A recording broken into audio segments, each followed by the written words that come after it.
Ujian Sekolah Berstandar Nasional USBN tingkat SD tahun 2019 saat ini memiliki soal yang sama untuk seluruh Palembang.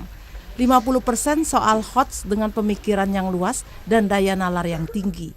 Diakui Kepala SD Negeri 39 Palembang, Linda Ermelia, meski soal ini separuhnya merupakan soal HOTS, tetapi siswa tidak kesulitan dalam menjawab soal karena telah dibekali beberapa soal HOTS seperti ini. Dengan soal HOTS dapat melihat kemampuan siswa tingkat SD secara merata di Palembang, mengingat dasar pendidikan utama terletak pada siswa SD. Sampai hari ini dengan pelajaran matematika, belum ada kendala, semua soal lengkap dan siswa mengerjakan soal dengan baik.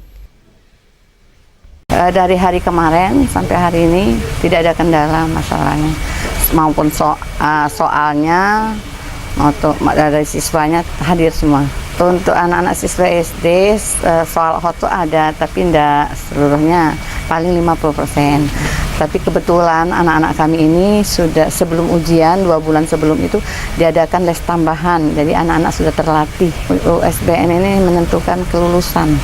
Untuk USBN tahun 2019 sebanyak 147 siswa yang mengikuti dan menempati 8 ruangan dan diawasi 16 pengawas silang dari SD Saperius 2 Palembang. Sampai hari terakhir besok dengan pelajaran IPA, diharapkan USBN berjalan baik tanpa ada kendala yang berarti. Tim Liputan TVRI Sumatera Selatan melaporkan.